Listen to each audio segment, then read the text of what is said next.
अशोकपुरगंज Ramnagar colony ग्राम नगर निवासिनः श्रीमुख सांडिल्यपुत्रोत्पन्नः ज्योति तिवारी नामाहं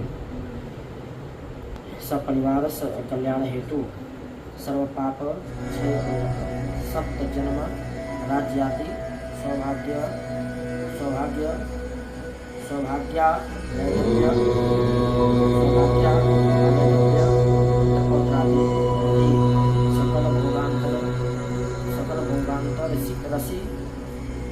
सकल भोगांतर शिवलोक महिमत्व कामनया उपवास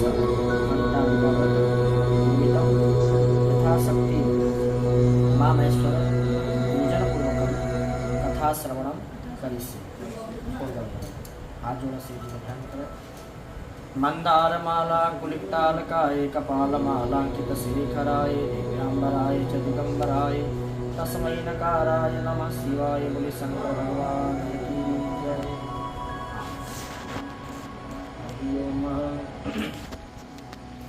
बोले प्रेम से शंकर भगवान की जय। श्री गणेशाय नमः। हरि ओम। मंदारमाला कुलितालकाय कपालमालांकित शेखराय दिव्यांबराय च दिगंबराय तस्मै नकाराय नमः शिवाय। सूत जी महाराज कहते हैं मंदार की माला से जिन पार्वती जी का केश पास अलंकृत है और मुंडों की माला से जिन शिव जी की जटा अलंकृत है, जो पार्वती जी दिव्य वस्त्र धारण किए हैं, ऐसे श्री पार्वती जी तथा शिव जी को प्रणाम करता हूँ। रमणीक कैलाश पर्वत के शिखर पर बैठी हुई पार्वती जी कहती हैं, हे महेश्वर, हमें कोई गुप्त व्रत या पूजन बताइए जो सब धर्मों से सरल हो, जिसमें परिश्रम भी कम करना पड़े लेकिन फल अधिक मिले। हे नाथ, यदि आप मुझ पर प्रसन्न हो तो यह साधन बताइए। हे प्रभु, किस तप व्रत या दान से आदि मध्य अंत रहित आप जैसे महाप्रभु को हमने प्राप्त किया।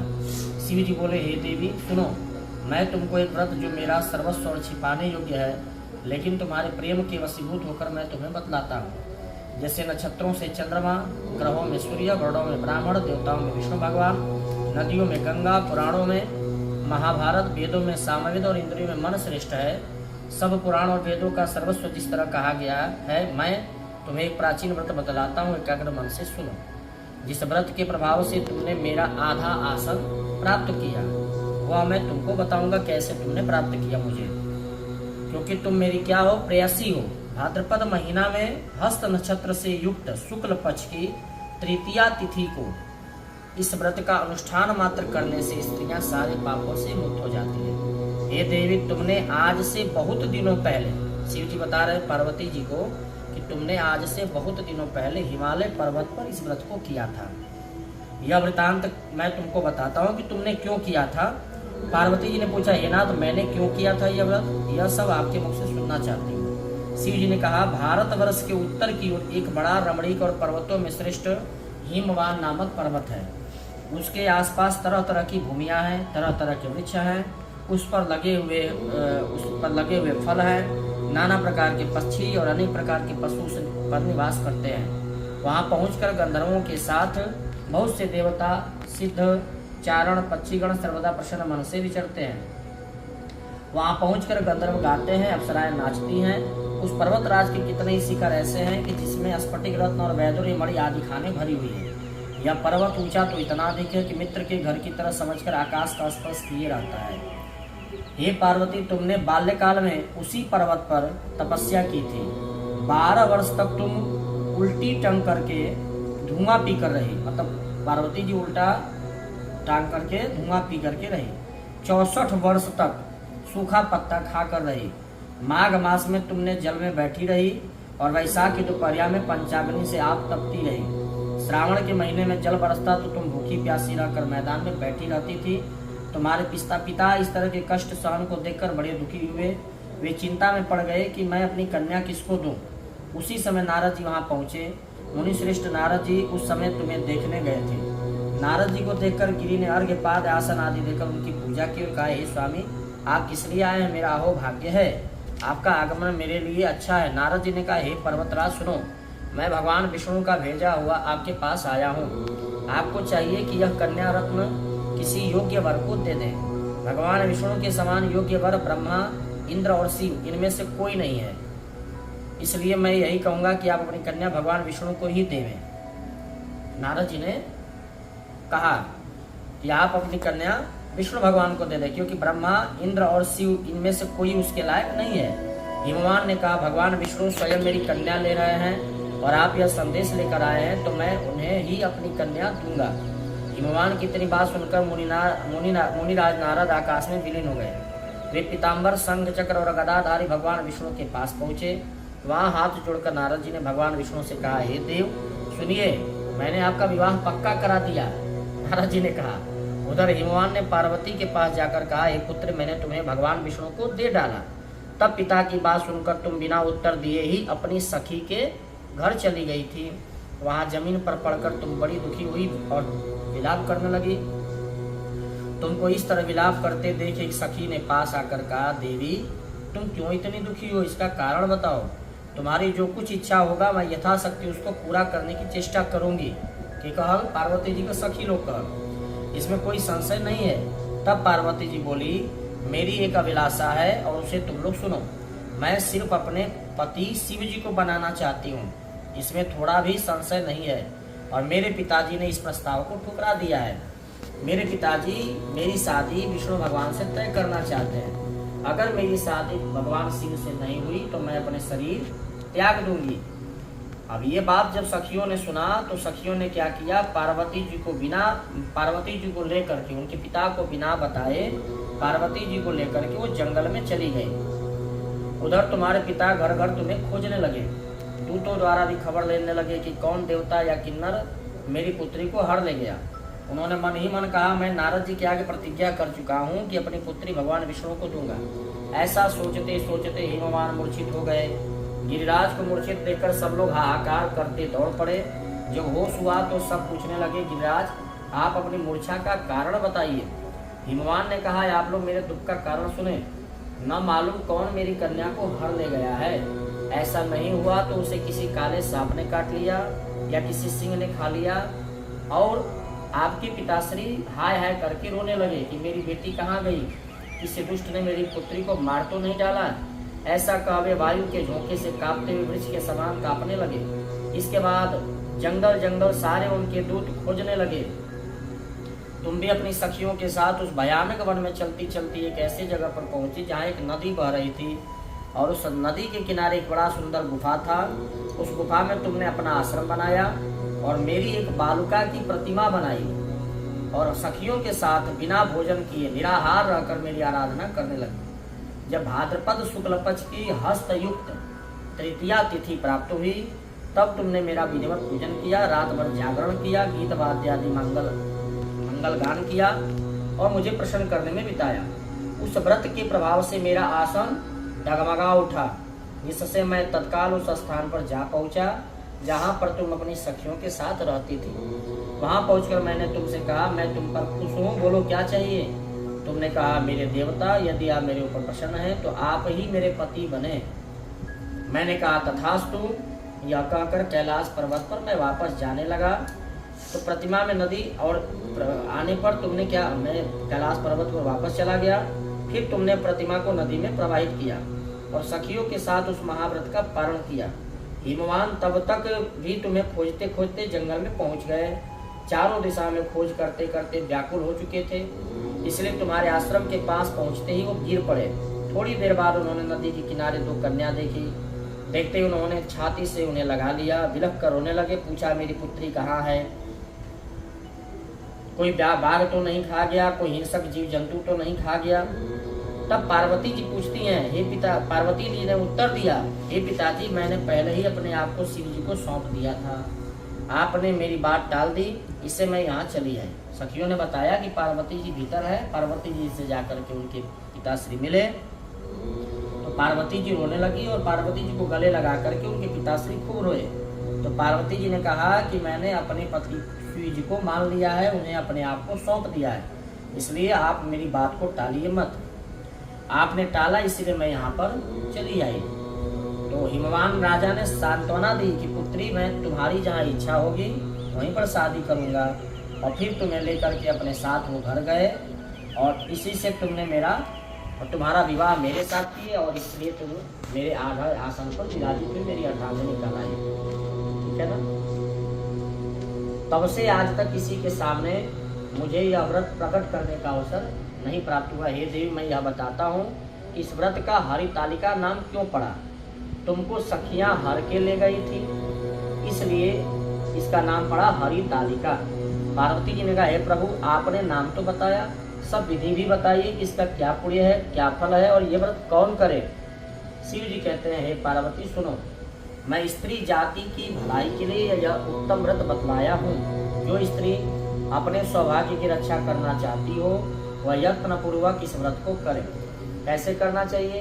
पहले केले का खंभा से खूब बढ़िया मंडप बनावे, केले के खंभा से खूब बढ़िया मंडप बनावे और उसमें रंग बिरंगे कपड़े से खूब बढ़िया से सजावे, चंदवा बांधे, चंदन आदि सुगंधित द्रव्यों से मंडप को लिखवावे।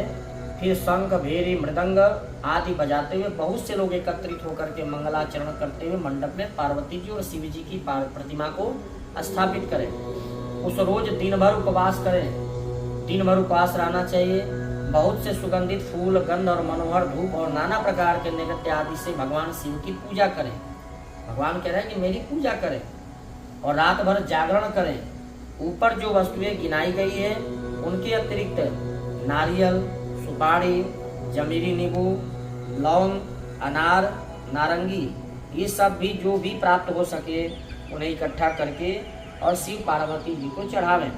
उस ऋतु में जो भी फल है, जैसे इस समय सेव का या अंगूर का या अनार का या जो भी फल इस समय चल रहा है, उस फल को भगवान को जरूर चढ़ावें। इसके बाद धूप दीप आदि से पूजन करें और प्रार्थना करें, हे शिवे, शिव रूपिणी, हे मंगले, सब अर्थों को देने वाली हे देवी, हे शिव रूपे आपको नमस्कार है, हे शिव रूपे आपको सदा के लिए नमस्कार है, हे ब्रह्म रूपिणी आपको नमस्कार है, हे जगतधात्री आपको नमस्कार है, हे सिंहवाहिनी संसार के भय से भयभीत मुझ दीन की रक्षा करो।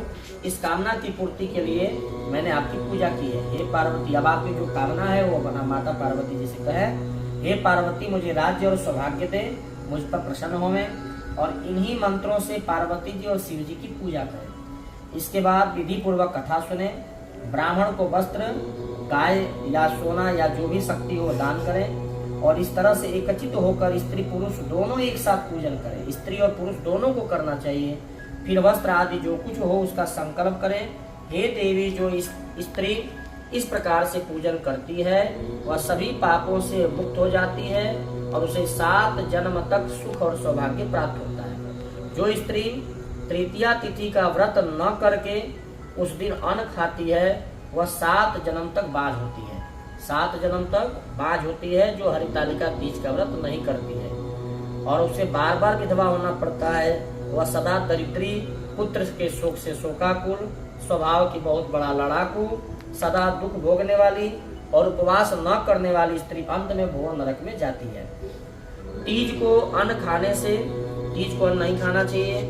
तीज को अन्न खाने से सुकरी माने सुअरी, फल खाने से बंदरिया, फल जो खाती है माताएं वो बंदरिया बनती है। पानी पीने से जोंक बनती है, दूध पीने से सापिन बनती है, मांस का भोजन करने से बाघिन बनती है, दही खाने से बिल्ली बनती है, मिठाई खाने से चींटी बनती है और सब खाने से मक्खी होती है। इसलिए तृतीया में चतुर्थी भी आवे तभी भी पारण नहीं करना चाहिए। बहुत सारे लोगों के मन में व्रत को लेके बड़ा भ्रम हो जा रहा है और बहुत माताएं दोपहर में ही पानी पी ले रही हैं, बहुत माताएं सुबह में ही भ्रम में पूजा कर ले रही हैं। तो इससे भ्रम से दूर रहें और अगर हो सके तो आज हरितालिका तीज के दिन जल भी न पिए, अन्न भी न खाएं, कोई भी अन्न जल न खाएं क्योंकि ये निराजल व्रत होता है, बिना जल पिए इस व्रत को किया जाता है। और अगर कोई आज व्रत के अंतर्गत जल पीता है या अन्न खाता है तो इस तरह से वो सापिन बनता है, जोक बनता है, सुगर बनता है, बंदरिया बनता है। और इस दिन जो सोता है, ये भी है कि इस दिन जो सोता है वो पति को धोखा देने से मुर्गी होती है। इसलिए हर स्त्रियां व्रत अवश्य करें। दूसरे दिन सोना, चांदी, तांबा या बांस के पात्र में, चांदी, सोना, तांबा या बांस का पात्र में अन्न भर करके ब्राह्मण को दान दें और दान करने के बाद ही पारण करे। ठीक है, जो स्त्री इस प्रकार व्रत करती है वह शिव जी कहते हैं कि हे पार्वती मेरे समान ही पति को प्राप्त करती है, और जब वह मरने लगती है तो तुम्हारे समान उसका रूप हो जाता है। उसे सब प्रकार से सांसारिक भोग और सायुज्य मुक्ति मिल जाती है। इस हरितालिका की व्रत कथा मात्र सुन लेने से प्राणी 1000 अश्वमेध और सैकड़ों वाजपेय यज्ञ करने का फल प्राप्त करता है। हे देवी, मैंने यह सब व्रतों में उत्तम व्रत बतलाया, इसके कारण से प्राणी, जिसके करने से प्राणी सब पापों से छूट जाता है, इसमें कोई भी संशय नहीं है। तो जितने भी हरितालिका व्रत करने वाली माताएं हैं सभी ये कथा जरूर सुने। कथा कैसा लगा जरूर बतावें। और हमने भी आज अपनी पत्नी श्री को कथा सुनाया, आप सब लोग भी कथा सुने, और भगवान शिव आप लोगों के जीवन में खूब खुशियाँ लावें, और आप लोग जो मनोकामना आपकी है वो जरूर पूरा करें। और ये कथा यहीं तक है, इसके बाद अब आरती होती है, तो प्रयास करें। हाँ, जो रोगी है, जो रोग से ग्रसित है माताएं, तो रोगी, वृद्ध व्यक्ति, वृद्ध माताएं और बालक के लिए कोई शास्त्रों में नियम नहीं है। तो जो माताएं रोगी हैं, जिनको दवा खाना अति आवश्यक है, दवा के बिना काम नहीं चल सकता, वो माताएं अगर व्रत की है तो कथा सुन करके वो जलपान कर सकती है, इसका दोष भी नहीं है। परंतु जो माताएं शरीर से स्वस्थ हैं, जो माताएं नियम को फॉलो कर सकती हैं, वह आज के दिन जलपान न करें अगर वो व्रत करती हैं तो। और सबको ये व्रत करना चाहिए, ये भी नियम है। तो सबको नमः शिवाय, हर हर महादेव, जय श्री कृष्ण। अब हम लोग आरती करेंगे। तो बोलिए बाबा विश्वनाथ की जय। जा तो पढ़ो।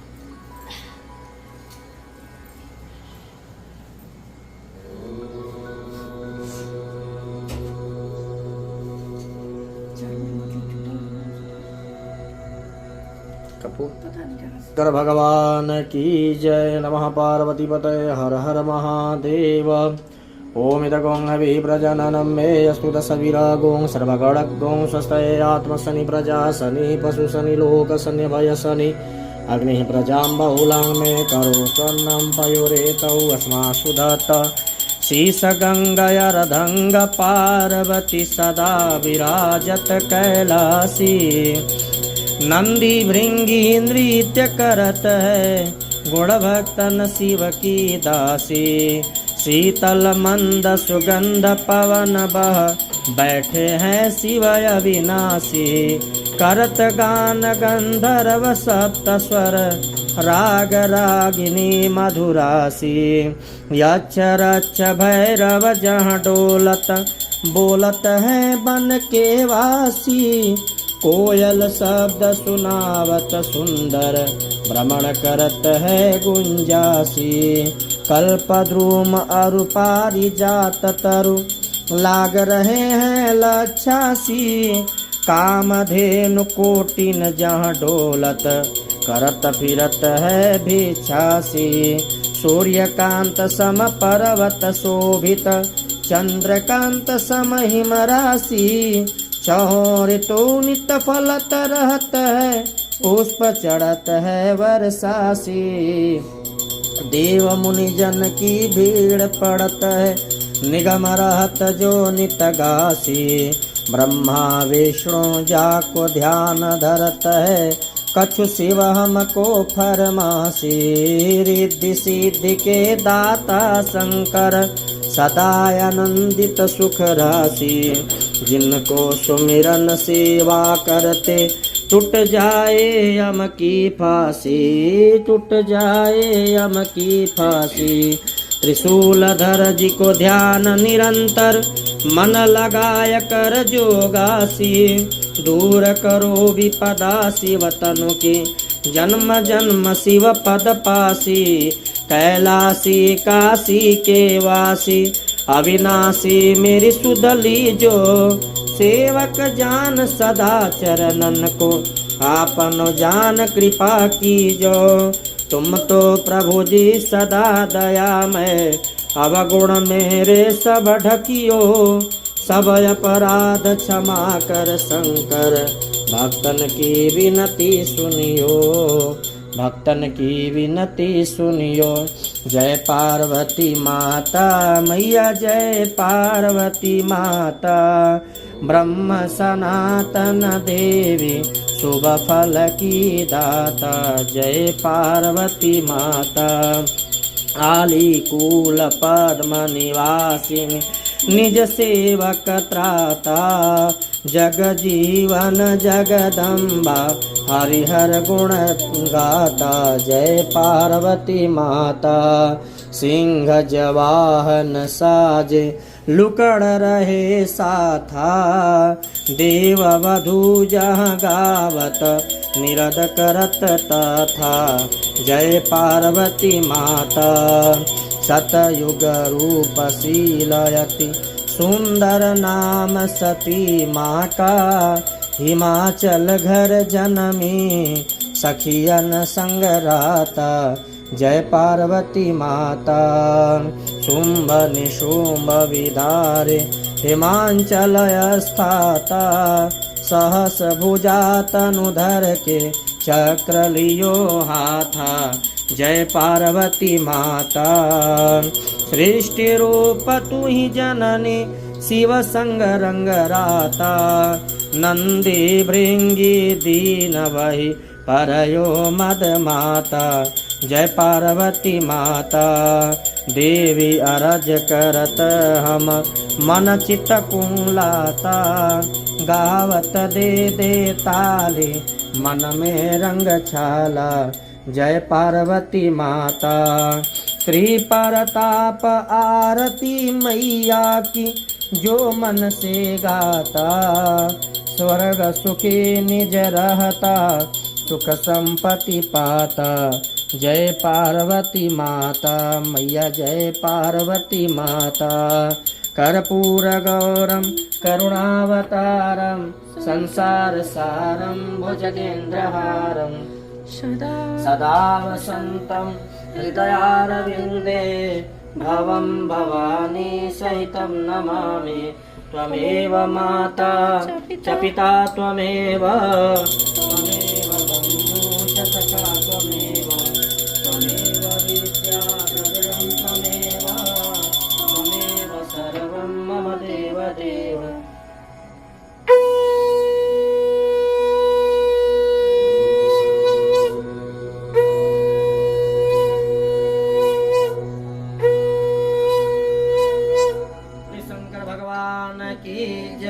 बोले माता पार्वती की जय।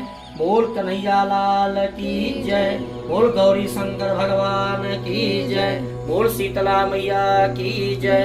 बोले शंकर भगवान की जय। नमः पार्वती पतये हर हर महादेव। हरि ओम। बोले पार्वती मैया की जय।